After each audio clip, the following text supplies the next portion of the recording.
반갑습니다. 산전수전 다 겪었던 저는 지금 현재 40대 주부예요. 복작복작한 대가족은 아니지만 사이좋은 우리 가족끼리 따뜻한 거실에 둘러앉아 TV를 보며 간식을 먹으며 사연을 올리게 되었어요. 결혼하기까지 무척 많은 일이 있었고 결혼 후에도 탈이 넘쳐 흐를 정도였지만 지금은 모든 걸 정리하고 속 시원하게 살고 있습니다. 저는 정말 남편과 제 자식들이 아니었다면 일찌감치 이 세상을 떠나고 싶었을지도 모르겠네요. 어떤 이야기인지 감이 아직 안 오시죠? 남들은 비빌 구석이 친정뿐이라던데 저는 비비지 못할 친정이 있었던 탓에 정말 어린 시절부터 힘들게 하루하루를 보냈습니다. 지금부터 들려드릴 이야기는 어떻게 제 배로 낳은 자식을 저런 취급을 할 수 있나 싶을 정도로 기가 막힌 저의 친정집 이야기입니다. 모쪼록 이야기를 들으시면서 같이 욕도 해주시고 분노해주시면 제 마음이 한결 가벼워질 것 같네요. 저는 지긋지긋한 친정과의 인연을 나이를 먹을 만큼 먹고 세상을 알 만큼 안 나이가 되었을 때야 비로소 해냈습니다. 남편이 없었더라면 아마 상상도 못할 일이었을지도 모르겠어요. 그래서 지금까지도 남편에게 그리고 제 자식들에게 고마움을 느끼면서 살고 있습니다. 저의 친정 부모님은 정말 차별이라는 걸 살벌하게 하셨던 분들이셨습니다. 제가 다리 밑에서 주워 아이는 아닐까 친자 검사라도 한번 해봐야 하나 싶을 정도로요. 애석하게도 제 태아일지 육아일지 어릴 때 사진들이 촘촘하게 박혀있는 앨범을 발견한 뒤로 친자식이 맞는다는 걸 알게 되었죠. 왜 애석했냐고요? 차라리 제가 주워내었다면 이런 취급을 받을 만한 존재라고 생각하고 키워준 걸 감사하게 여겼을지도 모르니까요. 저에게는 남동생이 하나 있었는데요. 남동생 하니까 딱 떠오르는 게 있지 않으신가요? 바로 남아 선호 사상이요. 참 지독하게 뿌리를 내린 그 사상은 저희 집까지도 침식하고 있었습니다. 남동생은 뻗댈 자리 보고 눕는 성격인지라 금이야 오기야 길러 버릇없는 건 기본이고 저 하필 연년생인 덕에 저를 만만히 여기고 막 기어오르곤 했어요.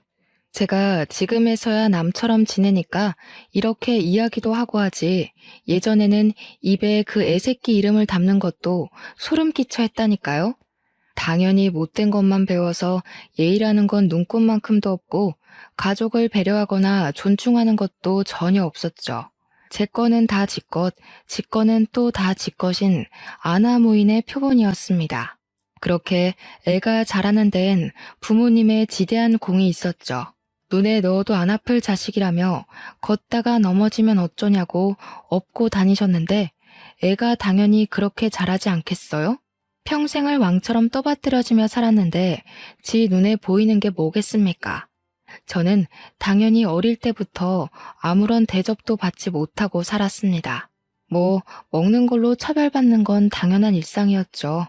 오히려 밥을 준다는 것에 감사하면서 살았다니까요. 남동생이 외식하고 싶다, 이거 먹고 싶다 하면 사다 바치느라 제가 학교에서 늦게 오거나 친구들이랑 놀다가 끼니를 놓치면 그냥 굶어야 했어요. 물론 제 동생이 밤 12시에도 통닭이 먹고 싶다 하면 우리 아버지 한달음에 나가 사오셨지만 제가 먹고 싶다고 하면 살찐다고 들어가서 잠이나 자라고 했죠. 그런 서름이 켜켜이 쌓이면 얼마나 큰 벽이 되는지 모르시죠? 나중에는 어떤 생각까지 하게 되냐면요. 내가 나중에 돈 벌어서 꼭 통닭을 쌓아두고 먹어야지 하는 식탐이 생긴답니다. 제가 식탁에 앉아서 다 같이 밥을 먹을 때 밥을 조금 빨리 먹거나 맛있는 반찬만 골라 먹으면 그때부터 또 잔소리가 시작되거든요. 계집애가 그렇게 많이 먹어서 살만 찌지 어디다 쓸래? 이런 소리야 타격감도 없어요. 맨날 듣는 레퍼토리인데 신선하지 않으니까요. 고3 수능 때도 도시락 싸달라고 했더니 찹쌀떡 받은 거 들고 가면 되지 않냐고 성적이 나와봐야 얼마나 잘 나오겠냐고 저를 무시했죠. 그러니까 우리 부모님은 남동생의 떨어지는 성적에는 관심 있어도 저의 오르는 성적에는 전혀 관심이 없었습니다. 오죽하면 성적표가 나오면 부모님 사인 받아오라고 하잖아요. 거기에 항상 제가 사인을 해야 했어요. 제 성적에는 아예 관심이 없으셨거든요. 그러다 보니 남동생은 과외도 하고 종합학원도 다니고 할 때에 저는 문제집이나 몇 권 사다 풀어야 했습니다. 계집애가 공부해봐야 큰 인물 못 된다면서 저 공부시킬 돈 있으면 아들한테 쏟아부어야 한다고 했거든요. 동생이 돌머리라 공부에 관심도 없고 돈을 쏟을 만큼 성적이 안 나온다는 사실은 속 깊이 묻어두시고 눈 가리고 아웅하셨죠. 저라면 공부 잘하는 자식에게 투자할 것 같은데 아무리 공부를 잘하는 자식이라도 아들 아니면 소용없다 이거였습니다. 딸은 어차피 시집가면 그만 아니냐고 애 키우면 회사 일도 못하는데 공부해봐야 쓸모없다 이거죠. 그래서 저는 당연히 아무런 지원도 받지 못하고 대학 입학을 했고요. 저 대학도 꽤 잘 나왔습니다. 동생은 쳐다도 못 볼 서울에 있는 국립대 출신이고요. 학점도 잘 유지한 덕분에 취업도 금방 했어요. 틈틈이 스터디 활동을 하면서 쌓아온 인맥도 무시 못했고 이곳저곳에서 들은 정보로 자격증도 미리 준비한 덕이었죠. 회사도 일반 중소나 중견도 아닌 무려 대기업 본사에 취직했습니다. 제가 대기업에 취직할 동안 제 동생은 뭘 했는지 궁금하지 않으세요? 뭘 했겠어요? 그냥 탱자탱자 놀았죠. 뭐 대학도 겨우 경기도에 있는 전문대 졸업해놓고 군대 갔다 오더니 그때부터 하루 종일 집에서 게임하고 자고 술 처먹고 하더라고요. 그러더니 저한테 대기업 다니는 누나 덕 좀 보자면서 용돈이나 내놓으라 하대요. 남동생이 당당하게 요구를 하니까 우리 부모님도 저한테 그 정도는 해줄 수 있지 않냐면서 대기업 다니는 딸 덕 좀 보재요. 본인들 노후 준비도 해야 하니 연금 보험을 들어달라. 적금은 부모 이름으로 해라. 매달 생활비를 달라. 난리도 아니었습니다. 거기다가 새로 보험 하나 가입하겠다고 저한테 쓱 들이미는데 보험료까지 내달라는 거였어요. 솔직히 말해서요. 저한테 남동생에게 해준 거 반만이라도 해줬으면 제가 어느 정도는 해드렸을 거예요. 대기업 본사직 초봉이 생각보다 꽤 되거든요. 짝수달마다 성과급도 나오고요. 그런데 저한테 해준 거 없이 달라고만 하니까 제 지갑이 열리겠어요? 나한테 왜 이러나 싶고 반감만 늘어나는 거죠. 퇴근하고 집에 와서 좀 쉬고 싶은데 허구한 날 방에 들어와서 월급날이 언제랬지? 현금 좀 있니? 이러고 있으니 제가 얼마나 집을 떠나 살고 싶었겠습니까? 결국 입사한 지 8개월 만에 돈 타령하는 가족들이 지겨워서 회사 근처에 원룸을 얻었습니다. 핑계는 출퇴근하기가 멀고 힘들어서 그런다고 했지만 사실은 가족들을 피하고 싶어서 집을 나오게 된 거였죠. 근데 제가 집을 나오니까 제 동생이 아주 난리가 난 겁니다. 제가 한 푼 두 푼 쥐어주는 용돈이 그리웠던 거였겠죠? 저한테 다 큰 여자가 무슨 집을 나가 사냐고 하는데 원래 다 크면 나가 살아야 하는 게 독립적인 성인의 모습 아니겠어요? 자기가 해놓은 게 아무것도 없는 찌질이라 부모한테 용돈 받아 생활한다는 건 아예 생각도 못하는 느낌이었죠. 그러면서 시집 가면 어차피 나가 살 건데 그 전까지 집에서 부모님이랑 부대끼며 살아야 하는 거 아니냐고 아주 온 가족이 똘똘 뭉쳐서 저한테 한 푼이라도 더 뜯어가려고 안달난 사람들처럼 굴었습니다. 저는 당연히 그 모든 걸 무시했죠. 혼자 살면서 먹고 싶은 거 마음껏 사 먹고 취미 생활도 즐기고 혼자만의 여유로움을 만끽하다 보니까 제 성격 자체가 바뀌더라고요. 남들 눈치도 덜 보고 살고 항상 밝고 즐거운 에너지가 가득한 사람으로 점차 변해갔습니다. 삭막하고 불편한 집에서 살다가 오롯이 저만을 위한 공간을 가지니 사람이 달라져요, 정말.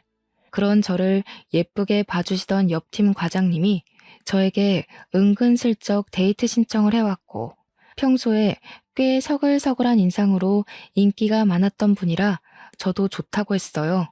그분은 제가 입사했을 때부터 눈여겨봤다고 하시면서 요즘 들어 기분이 좋아 보이길래 혹시 남자친구 생긴 건 아닐까 조바심이 났다고 하더라고요. 저는 그동안 꽤 우울한 인상이었나 봐요. 그래서 연애도 한번 못 해봤던 걸지도 모르죠. 저의 첫 연애는 정말 너무나도 행복했습니다. 늘 주위에 남동생만 챙기던 사람들만 가득했던 터라 누군가 저를 이리 챙겨주고 보살펴준다는 게 너무 행복했죠. 그렇게 저는 과장님과 결혼을 하게 되었습니다. 물론 결혼을 결정하기까지의 과정이 절대로 쉬운 일이 아니었죠. 저랑 남편이 둘 다 대기업에 다니니까 넉넉하게 살 수 있는 형편이지 않겠어요. 거기다가 남편은 저보다 직급이 높았고요. 그러니까 친정에서 저희한테 대기업 다니는 부부 덕 좀 보자고 용돈을 고정적으로 달라고 요구를 하시더라고요. 도대체 저한테 해준 게 뭐가 있어서 덕을 자꾸 보자고 하시는 건지 이해할 수가 없었죠. 심지어 조건도 어이가 없을 정도였어요. 매달 생활비로 100만 원씩 주고 보험비 30만 원에 차량 유지비 20만 원까지 해서 50만 원씩 보내달라고 하시더라고요. 제가 미쳤습니까? 인연을 끊고 사는 게 제 소원이나 다름없는데 근데 남편은 아무래도 친정이니까 150만 원은 무리여도 일정 금액 지원을 해드리고 싶다는 식으로 저에게 말을 하더라고요. 결국 저와 남편은 사소한 다툼을 하게 되었죠. 제가 죽어도 못 주겠다고 했거든요.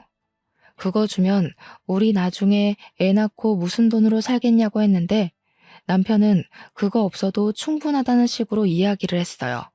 저는 그 돈을 차라리 적금처럼 모으자고 했고요. 결국 남편에게 제가 차별받고 자란 이야기를 할 수밖에 없었고 자존심이 많이 상했습니다. 남편은 그런 저를 토닥여주면서 고생했다고 그런 속사정을 몰라서 자기가 고집을 부린 것 같다고 했죠. 당연히 친정에는 돈 못 준다고 했고 딸 키워봐야 소용없다는 소리가 돌아왔습니다. 도대체 낳기만 하고 방 한 칸 내어주는 게 키운 게 맞습니까?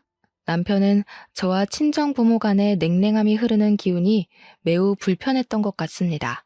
처가에 잘해야 한다는 압박감도 은근히 있었던 것 같고요. 하지만 제가 싫다고 하니 우기진 않더라고요. 남편네 집안은 정말 화목한 분위기였거든요. 그래서 우리 집에 이런 분위기가 더욱 이해가 안 가는 듯 했습니다. 제가 철옹성처럼 버티면서 돈을 주겠다는 말을 하지 않으니까 친정에서 자꾸 남편을 꼬드기는 겁니다. 딸 키우는데 돈이 많이 들었다고 하면서 본인들 노력이 없었으면 제가 대기업에나 들어갔겠냐고 했대요. 당연하다는 듯이 돈을 좀 달라고 했다는데 알고 보니 남편이 저 몰래 친정을 몇 번 도와줬더라고요. 뭐 뻔하죠. 급한 일이 있다며 500만 원만 보내줘라, 300만 원만 빌려줘라 하면서 야금야금 비상금을 털어간 겁니다. 제가 그걸 알고 친정에 찾아가서 쑥대밭을 만들어 놨어요. 잘 살고 있는 딸 이혼시키고 싶은 마음에 그러는 거냐고 큰 소리를 치니까 아무 말도 못 하더라고요. 아무리 그래도 이혼까지는 아니다 싶으셨던 거겠죠. 저는 앞으로 돈 달라는 이야기 하지 말라고 엄포를 놓고는 친정의 발길을 끊었습니다. 물론 제가 난리를 친 이후에 친정에서도 한동안 연락이 없는 듯 했습니다. 그런데 제가 딱 그 타이밍에 임신을 하게 된 거죠. 다른 산모들도 다 똑같겠지만 임신을 하고 나면 친정엄마의 손길이 그리워진다고들 하잖아요. 제가 입덧이 정말 남들과 다르게 유난스러운 편이었거든요. 근데 그 와중에 딱 우리 엄마가 끓여준 콩나물국이 너무나도 먹고 싶은 거예요. 꾹꾹 참고 있다가 어느 날 밤에 제가 엉엉 눈물이 나는 겁니다. 그 콩나물국이 뭐라고 그게 그렇게 먹고 싶어서요. 결국 남편이 저 대신에 친정집에 연락을 한 거예요.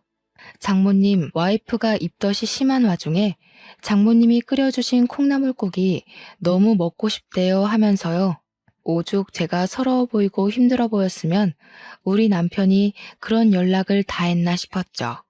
그런데 참 우리 친정 부모님 한평생을 그리 살아서 그런지 사람 쉽게 안 변하더라고요. 이때다 싶었는지 집에 찾아와서 콩나물국 끓여주시면서 은근히 집에 새 물건 들어온 게 있나 없나 살피시더라고요. 이거는 광고에서 본 건데 되게 좋아 보이네. 얼마니? 나도 갖고 싶다. 이런 거요. 거기다가 처음에는 호의라고 생각했던 콩나물국이었는데 알고 보니 올 때마다 남편한테 차비를 좀 달라고 하면서 5만 원, 10만 원씩 챙겨가셨더라고요. 진짜 제가 그 사실을 알고 얼마나 환멸이 나던지. 쪽팔린 건 둘째치고 남편한테 너무 면목이 없더라고요. 그렇게 두어 달 지나고 입덧이 사라지고 나니까 아무거나 다 잘 넘어가더라고요. 중간중간 먹고 싶은 음식이 생각이 났지만 그게 친정엄마의 음식은 아니었어요. 그래서 더 이상 오지 말라고 했더니 그간 받았던 차비가 쏠쏠했던 건지 그래도 엄마 손맛이 최고 아니냐고 집에 자꾸 오려고 하더라고요. 됐어요. 더 이상 차비 못 드려요 하니까 그 뒤로는 오겠다는 연락이 뚝 끊겼어요. 아이를 출산할 때도 정말 고생고생해서 낳았거든요. 물론 다른 분들도 고생하셨겠지만 저는 유독 난산이었어요. 그래서 조리원에 간다고 했더니 엄마가 해주는 몸조리가 최고 아니겠네요. 그러면서 그 돈 자기 주면 자기가 알아서 다 해주겠다고 남편을 막 꼬드기는 겁니다. 그래서 제가 죽어도 싫다고 조리원에 가겠다고 했거든요. 2주일 동안 푹 쉬고 얘랑 같이 집으로 돌아와서 육아를 하는데 정말 지옥이더라고요. 잠을 못 자서 코피를 쏟아본 게 태어나서 처음이었습니다. 수능 볼 때도 코피를 쏟아본 적이 없었거든요. 그걸 보다 못한 남편이 결국 또 친정에 SOS를 치게 된 것입니다. 아무래도 시어머니보다야 친정어머니가 낫지 않겠냐는 마음에서 한 일인데 저는 차라리 시댁이 나았을 것 같아요. 친정엄마가 오자마자 남편에게 월 100만 원씩 주라고 그러면 애를 봐주겠다고 했대요. 남편은 제 생각해서 100만 원씩 보내드리겠다고 아이 키우는 데에 도움을 좀 주셨으면 좋겠다고 부탁했고요. 근데 참 우리 엄마 와서 애를 보기는커녕 맨 TV만 보고 애가 울면 저한테 애 운다 이러고 앉아있는 겁니다. 심지어 밥도 처음에는 이것저것 잘 차려주는 것 같더니 나중엔 귀찮은지 반찬을 사와서 차려주더라고요. 물론 사온 반찬이 싫다는 건 아니에요. 저도 반찬은 사 먹으니까요. 근데 그럴 거면 제가 왜 월 100만 원이나 주면서 우리 엄마랑 불편한 육아를 해야 하는 건지 모르겠더라고요. 그래서 한 달 딱 채우고 더 이상 오지 마시라 했습니다. 그랬더니 친정엄마가 이렇게까지 도와주는 집도 없다면서 고마운 줄도 모른다고 제 욕을 하시더군요. 아이 한 번 씻겨준 적이 없고 분유도 제대로 타지 못하는 사람이 도대체 무슨 육아를 도와준다고 하는 건지. 우리 남편 붙잡고 다시 한번 구구절절 이야기를 했어요. 우리 집은 잘해줘봐야 고마운 것도 모르는 파렴치한 집안이라고요. 도와줄 돈 있으면 차라리 시댁에 잘하자고, 시댁이 훨씬 편하니까 제발 친정에 연락하지 말아달라고 했어요. 근데 그 말이 진짜 사실이었거든요. 온화하신 시댁 어르신들이 우리 가족보다 더 가족같이 느껴져서 제가 참 여러모로 잘 챙기면서 살았거든요. 우리 집이랑 다르게 엄청나게 화목한 집안이라고 했잖아요. 제가 해드리는 게 무엇이든 꼭 저에게 배로 돌려주시는데 정말 제 친부모 같은 느낌을 받았달까요? 서로가 서로에게 잘하려고 하니까 사이가 점점 더 돈독해졌죠. 진짜 얼마나 바랬는지 몰라요. 이런 부모 밑에서 크고 싶었어요. 우리 딸이 4살쯤 되었을 때 남동생이 결혼을 하게 되었습니다. 근데 제대로 된 결혼도 아닌 것 같았어요. 아무튼 결혼식을 앞두고 보고 싶지 않은 친정이라도 어쩔 수 없이 이것저것 도우느라 만나고 있었는데 대뜸 저한테 엄마가 묻더라고요. 동생 결혼식에 축의금 얼마 낼 거냐고요. 그래서 제가 눈을 치켜뜨면서 대꾸를 했죠. 내가 왜 축의금을 내냐고요. 제 결혼식에도 축의금 안 냈거든요, 동생이. 그랬더니 그때랑 같냐면서 저는 대기업에 다니고 있고 제 동생은 엄청 작은 사업장에 다니고 있지 않냐면서 상황이 다르대요. 제가 결혼할 때는 동생이 돈이 하나도 없었던 시절이니까 못 낸 거지만 저는 지금 낼 수 있는 상황 아니냐고요. 솔직히 동생 결혼식에 금액이 얼마가 됐든 축의금 못할 건 아니죠. 그렇지만 그동안 저한테 보여줬던 행동이 있으니까 솔직히 5만 원도 너무 아까웠단 말이에요. 남편이 이미 축의금으로 100만 원을 주자고 했었는데 제가 반으로 깎았거든요. 그래서 엄마한테 그냥 알겠어. 50만 원만 낼게 했어요. 그랬더니 저한테 막 역정을 내면서 가족인데 50이 뭐냐고 그것도 대기업 다니는 누나가 50만 원이 뭐냐고 그러는 겁니다. 축의금도 100만 원 내고 남동생 신혼집에 커다란 TV 하나 사주래요. 우리 딸 내복이라도 한번 사오는 정성을 보였다면 몰라도 조카한테 선물 한번 사준 적 없는 놈한테 제가 왜 TV를 사줘야 하나요? 절대로 싫다고 했더니 우리 남편한테 전화를 걸어서 100만 원 축의금 내고 TV도 사주라고 하는 겁니다. 우리 남편이 제 눈치를 살피다가 그건 어려울 것 같다고 하니까 집에 찾아와서 애걸복걸 하더라고요. 이미 사돈 집에 우리 대기업 다니는 딸이 TV 놔줄 거니까 혼수에 TV는 해오지 말라고 했다면서 저한테 어떻게 할 거냐요? 그 상견례 자리에 심지어 저는 부르지도 않았거든요. 그래놓고 TV를 내놓으라고 하는 게 말이 됩니까? 죽어도 못 해준다고 했죠. 그러니까 저보고 못된 년이라고 난리를 치더니 결국 엄마가 TV를 해줬더라고요. 저 결혼할 때는 진짜 아무것도 안 해줬거든요. 그 흔한 휴지 한 팩도 안 사주신 분입니다. 진짜 미치도록 짜증이 났지만 저는 참고 넘어갔어요. 애초에 그런 사람이었으니까 더는 기대하지 말자. 정말 이제는 연락도 하지 말자. 몇 번이나 되새김질하면서 결혼식에 참석을 했습니다. 결혼식 당일에서야 옳게 될 사람을 처음 만났다는 게 믿어지실까요? 신부 대기실에서 저를 보고 깜짝 놀라서 해외에 나가 있는 줄 알았다고 어쩜 얼굴 한 번을 못 볼 수가 있냐고 아쉽다고 하더군요. 제가 올케를 만나서 무슨 이야기를 할지 모르니까 애초에 만나는 걸 차단시킨 듯 했어요. 해외라니 옆 동네에 있는 대기업 본사에 다니고 있는데 참 마음이 씁쓸하더라고요.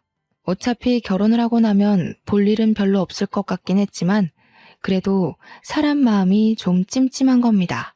우리 엄마가 워낙 아들 우리 아들 하는 사람이니까 애먼 사람 데려다가 시집살이를 시킬 것 같은 생각이 드는 거죠. 그래서 올케에게 제 번호를 알려주고 힘든 일 있으면 꼭 저한테 전화하라고 단단히 일러두었어요. 그러니까 왜 그러세요? 무슨 일 있어요? 하는 거예요. 아주 머리에 꽃이 들은 건지 천진난만하게 물어보는데 혹시 시집살이를 시킬 수도 있잖아. 내가 올케 편을 들어줄게 했죠. 그랬더니 저한테 되려 어머님이 저한테 시집살이를 시키실까요? 하는 겁니다.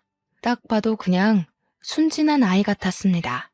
결혼식이 무사히 끝나고 저랑 남편은 집으로 돌아오면서 돌아와서도 한참을 이야기를 했어요. 올케가 되었고 가족으로 묶이긴 했지만 참 어떻게 앞으로 살아갈지 너무나도 걱정되는 마음에 이야기가 시작된 거였죠. 남편은 저한테 그냥 아무 걱정하지 말고 신경조차 쓰지 말라고 스트레스 받는 거 보기 싫다고 했습니다.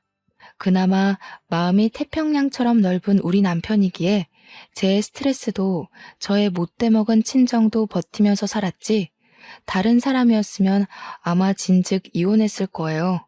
남편 말에도 일리가 있었기 때문에 저는 알겠다고 대답하고 신경을 끊으려고 했습니다. 결혼하고 딱 3개월이 지났을 무렵 올케에게서 전화가 걸려왔고 저는 올 것이 왔구나 하는 느낌을 받았죠. 아무 일 없는 듯 무슨 일이냐고 물었더니 올케가 무척 당황한 목소리로 시모가 조금 이상한 것 같아요 하더라고요. 우리 엄마 이상한 거야 하루 이틀 아닌데 뭐 때문인지는 알아야 하니까 물어봤어요. 그러니까 자꾸 옳게 내보고 합가를 하자고 요구를 하고 있다는 겁니다. 아들이 집에 없으니까 너무 외로워서 도저히 못 살겠다고 신혼집에 늘어붙어서는 시댁에 갈 생각을 안 한대요. 그러면서 괜히 침대에 누워서 우리 아들 냄새 난다. 옷방 열어보고 우리 아들 오시네 이런다고 자기 너무 소름이 끼친대요. 신우가 무슨 일 있으면 전화하라고 한 말이 생각나서 전화했다고 하는데 진짜 목소리가 파르르 떨리더라고요. 우리 엄마가 하다 그런 짓까지 할 거라고는 생각도 못 했거든요. 그래서 저는 헐레벌떡 준비를 해서 남동생네 신혼집으로 찾아갔습니다. 아니나 다를까 우리 엄마가 거실에 서서 올케한테 이것저것 지시를 하고 있었습니다. 뭐 살림을 이렇게 해서 우리 아들이 편하게 쉴 수 있겠냐, 먹을 거는 제때 먹이고 있냐 하면서 소파에 앉아서 TV가 참 좋지 않니? 이런 헛소리들을 하고 있더라고요. 어찌나 신혼집을 제 집처럼 들락날락했는지 모르는 게 없는 것 같았습니다. 아직도 김치 냉장고에 반찬 사온 거 넣어두고 먹니? 내가 냉장고 정리하라고 했지? 이러는데 무슨 학교 선생님인 줄 알았지 뭐예요. 며느리 길들이기에 심취한 건지 제가 와서 빤히 보고 있는데도 눈치를 못 채고는 올케한테 난리를 치고 있더라고요. 제가 참다 못해서 결국 엄마 하고 소리를 지르니까 놀래서 여기에 네가 왜 왔어? 하는 게 아니겠어요? 그래서 쪽팔리게 이게 뭐 하는 짓이냐고 당장 나오라고 소리를 쳤어요. 그러니까 내 아들 집에 놀러 온 게 뭐가 잘못이냐고 뻔뻔하게 소리를 치면서 올케한테 네가 연락했니? 나 오는 게 그렇게 싫어? 하는 겁니다. 아니, 그렇게 아들이 좋으면 끼고 살지. 결혼은 왜 시켜서 남의 집 딸한테 온갖 트집을 다 잡고 있어. 이 모양 이 꼴로 살라고 아들 결혼시킨 건 아니지 않아? 엄마 정말 무슨 짓을 하고 있는지 몰라서 그래. 얘는 고작 축의금 50만 원 내놓고는 할 말도 많다 진짜. 그러면 내가 축의금 500만 원을 냈으면 신혼집에 내 방 하나 마련해줘라 해도 상관없다는 거야 뭐야? 제 말이 틀린 게 하나도 없으니까 엄마도 입을 꾹 다물고는 아무 소리 안 하더라고요. 제가 진짜 지긋지긋해서 엄마한테 당장 나오라고 했어요. 엄마가 도대체 아들 결혼할 때 뭘 얼마나 해줬으면 해줬다고 여기서 이런 잔소리를 하고 있냐고 올케가 알아서 어련히 잘하겠지 했죠.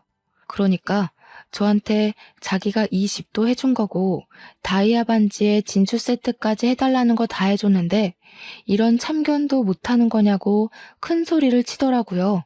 아니, 저한테는 맨날 돈 없다 하면서 입덧하느라 힘들 때 콩나물국 그거 고작 끓여주고 10만 원씩 받아가 놓고 아들한테는 집까지 사줬다는 게 말이 되나요?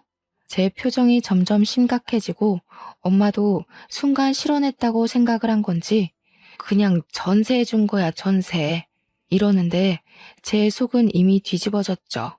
제가 결혼할 때 진짜 아무것도 안 해줬거든요. 그 흔한 혼수 하나 해준 게 없어서 제가 그동안 모아둔 적금 탈탈 털어서 결혼했는데 아들한테는 전셋집까지 해준 것도 모자라 며느리 예물 세트까지 모조리 다 해줬다고 하니까 제가 열불이 안 터지겠냐고요. 그래도 올케 편을 들어주기로 약속하고 온 자리니까 화를 꾹 참아내리면서 이야기를 했어요. 전세고 나발이고 아들 이혼시키고 싶은 거 아니면 더 이상 신혼집에 방문해서 이래라 저래라 참견하지 말라고요. 그리고 올케한테도 솔직히 할 말이 많았지만 그냥 참았습니다. 전셋집도 받고 예물 세트도 받은 주제에 그 정도 참견은 넘어가라고 하고 싶긴 했어요. 근데 뭐 우리 엄마가 워낙 심하게 굴긴 했으니까요. 엄마도 제 말을 듣는 사람은 아니지만 그래도 한동안 자중하는 건지 집에 시도 때도 없이 찾아오진 않는 것 같더라고요. 올케한테도 그냥 네네 하면서 순종적으로 굴지 말고 남동생 머리채라도 쥐어뜯으면서 반항을 하라고 했습니다. 그래도 엄마가 아들 말이면 껌뻑 죽는 사람이니까 최대한 남편 이용해서 해결하라고 했죠. 만약 제가 올케 입장이었다면요.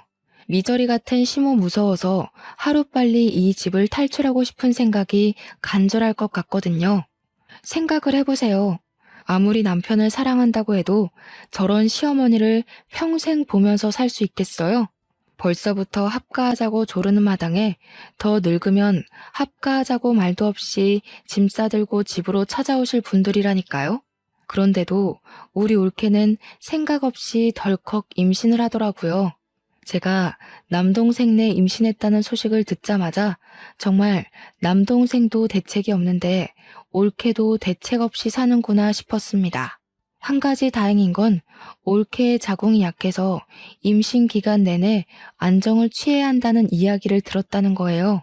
그 덕에 우리 엄마가 신혼집에 방문해서 올케를 구박하거나 스트레스를 주는 일이 완전히 멈췄다는 거죠.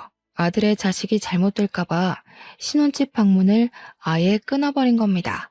저는 뭐 답답하면서도 이왕 임신까지 한 마당에 아이 잘 낳고 잘 키워보라고 덕담을 해주었습니다. 그런데 문제는 여기서부터 시작이 되었습니다. 올케가 힘든 10개월의 임신 기간을 거치고 아들을 낳게 된 거죠. 하지만 우리 친정의 남아 선호 사상이 얼마나 대단한지 저는 알고 있지만 우리 올케는 차마 몰랐던 거죠. 3대 독자인 내 남동생의 하나뿐인 아들이니까 무려 4대 독자 아니겠습니까?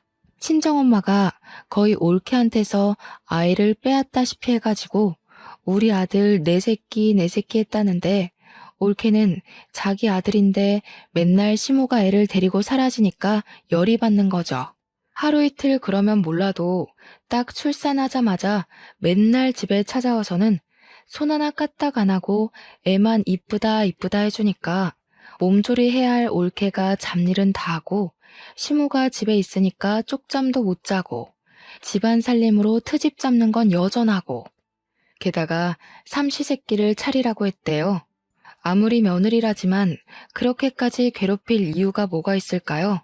나중에는 우리 엄마가 아예 남는 방 하나에 또아리를 틀고 집으로 가질 않더랍니다.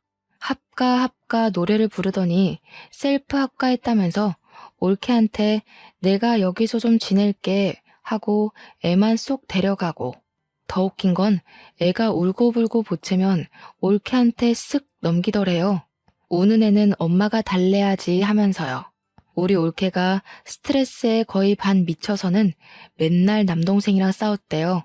충실하게도 내가 머리채 잡고 싸우러가 한 말이 기억이 나는지 남동생 머리털을 다 뽑아놨다지 뭡니까? 그 꼴을 우리 엄마가 가만히 보고 있었겠어요? 어느 며느리 주제에 우리 아들 머리털을 죄다 뽑아놨냐면서 난리를 치더니 안방에 떡하니 들어와서는 그러더래요. 내가 우리 아들이랑 애랑 셋이 잘 테니까 너는 작은 방 가서 자라. 이게 막장 드라마지 사람 사는 이야기가 맞습니까 정말? 올케가 저를 찾아와서는 신우, 저 정말 피가 말라 죽기 일보 직전이에요 하면서 엉엉 우는데 이야기를 듣는 내내 얼굴이 화끈거려서 참을 수가 없었어요. 아무리 그래도 어떻게 시어머니가 안방을 차지하고는 며느리 보고 나가라고 할 수가 있어요. 그리고 남편이라는 놈은 그걸 지켜만 보고 있다뇨.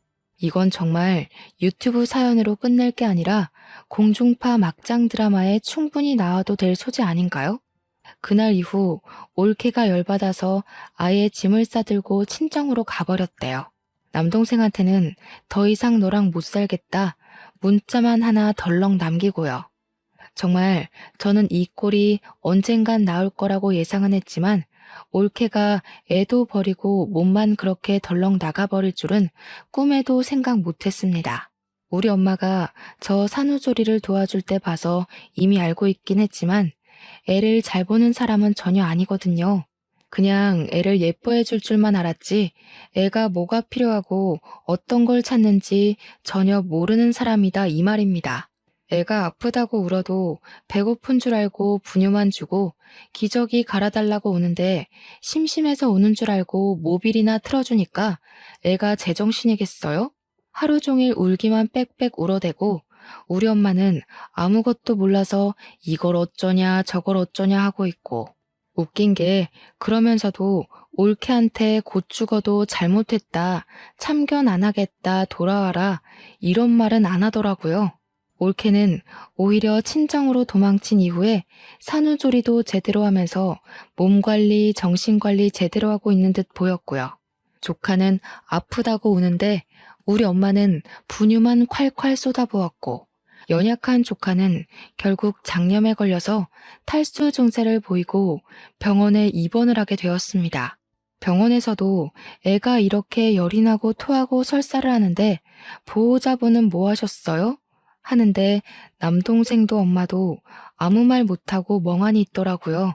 결국은 한 발 굽히고 들어가야겠다며 엄마가 제 앞에서 올케한테 전화를 걸어서 며느리야, 이제 그만 돌아와라 하시더라고요.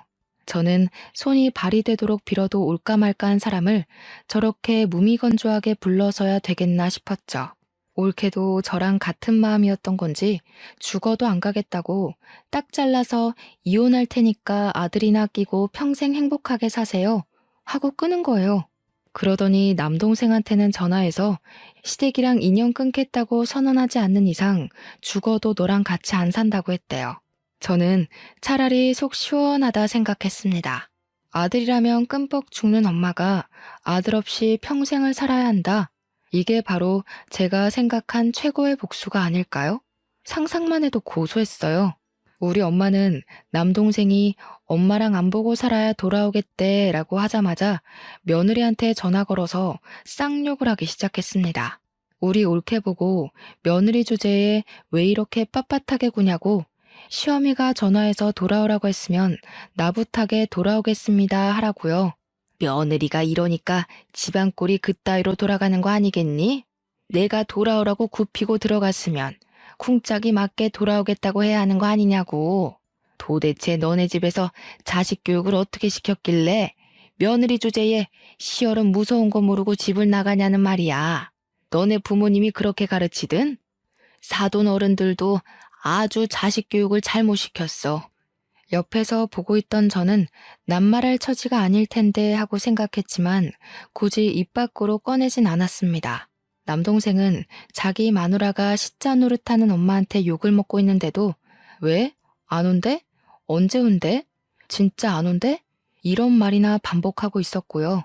결국 올케의 전화통화를 엿듣고 있던 사돈어른이 노발대발 난리가 난 겁니다. 서로 스피커폰으로 싸우는지 소리가 왕왕 울리는데 살벌하게 싸우시더라고요. 어디 자식 교육을 운운하실 처지가 되냐? 그 집 아들도 뭐 하나 제대로 못하는 바보 천지던데 너네 집이나 잘 돌봐라. 지금 말 다 했냐? 어디 우리 귀한 아들을 욕하고 앉아있냐? 너네 딸이 살림 더럽게 못하더라. 이러면서요. 남동생은 그제야 지금 우리 장모님이랑 싸우는 거야? 엄마 미쳤어? 이러는데 우리 엄마는 당장 이혼해 하면서 소리 지르고 결국에는 올케가 이혼하겠다고 두 손 두 발 다 들었습니다. 그제야 남동생이 올케한테 시댁이랑 인연을 끊고 살겠다고 한 모양인데 뭐 자기들 마음대로 쉽게 끊어질 인연이 아니라는 걸 올케도 깨달았겠죠.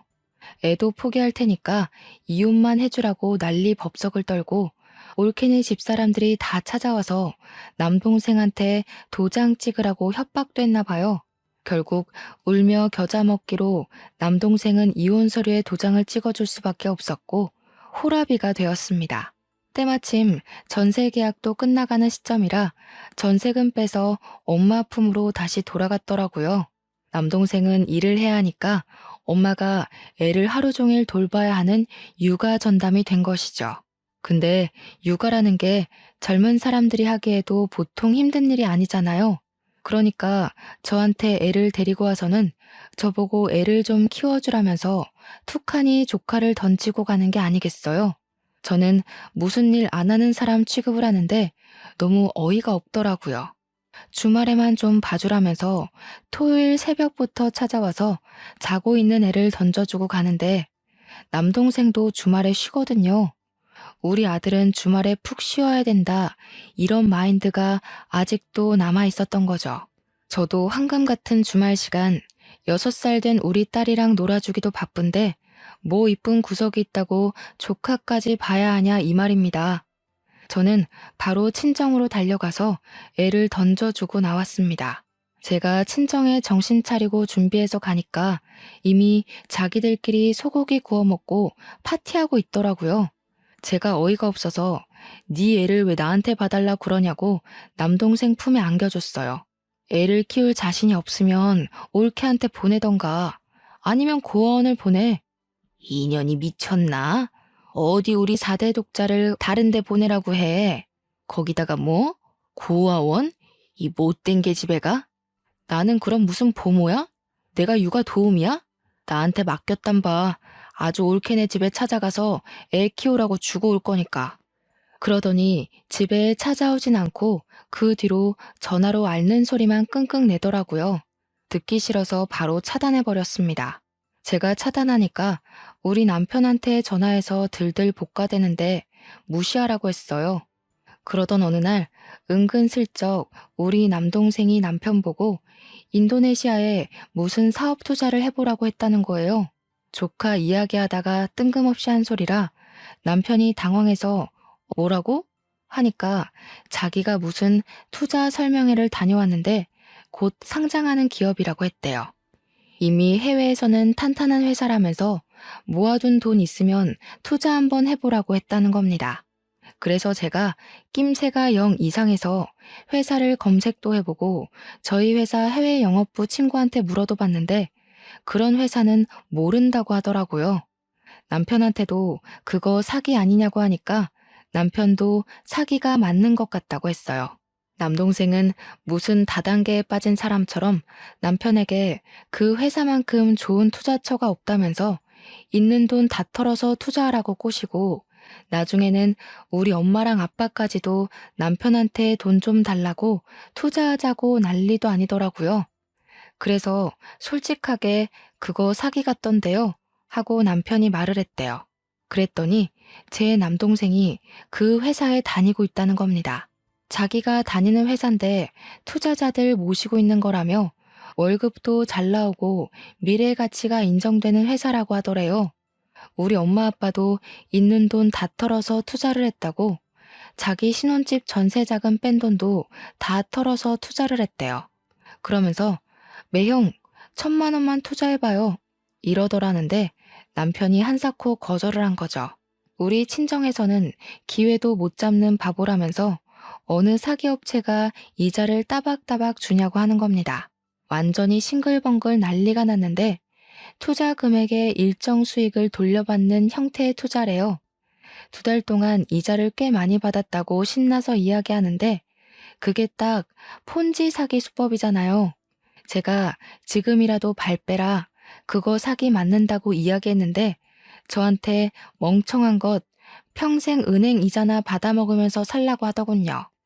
투자 금액에 비례해서 이자가 지급되다 보니까 친정 식구들이 눈이 돌아서 집 담보대출까지 받아서 억 단위의 돈을 더 쏟아부은 거예요. 그런데 정말 딱 4개월 만에 회사가 종이 조각이 되어 사라진 거죠. 투자 금액도 날리고 더군다나 그 회사를 재직 중인 걸로 되어 있던 동생은 폰지 사기에 주범격으로 연루까지 되면서 난리가 났습니다. 그러면서 저한테 합의금이 필요하다고 당장 대출금이 필요하니 돈을 좀 빌려달라고 난리를 치는데 제가 왜 해줘야 하는지 모르겠더라고요. 애초에 제가 그거 사기라고 돈 쓰지 말고 회수하라고 했음에도 불구하고 저보고 멍청이라고 하더니요. 그러더니 저한테 먹고 살 방법을 찾아야겠으니 제발 조카만이라도 데려가서 키워주면 안 되겠냐고 하더이다. 애가 무슨 죄가 있겠나 싶어서 데리고 왔어요. 남동생은 사기로 실형받아 잡혀 들어가고 친정 부모님은 빚 갚는다고 팔자에도 없던 식당 일에 대리운전하시고 저는 조카를 어찌할까 고민하다가 올케한테 연락해서 애를 데려가라고 했습니다. 올케가 한달음에 달려와서는 엉엉 울면서 안 그래도 애가 너무 보고 싶었는데 꾹 참고 있었다고 하더군요. 그래서 사정을 설명해주고 양육권 반환 소송을 걸어서 친권 양육권 찾아오라고 했어요. 또 시키는 일은 잘하는 올케라 바로 변호사 선임해서 소송을 걸었고 올케가 아이를 데려가게 되었습니다. 우리 집에서는 당연히 4대 독자를 어디 집 나간 며느리가 데리고 가냐면서 난리가 났죠.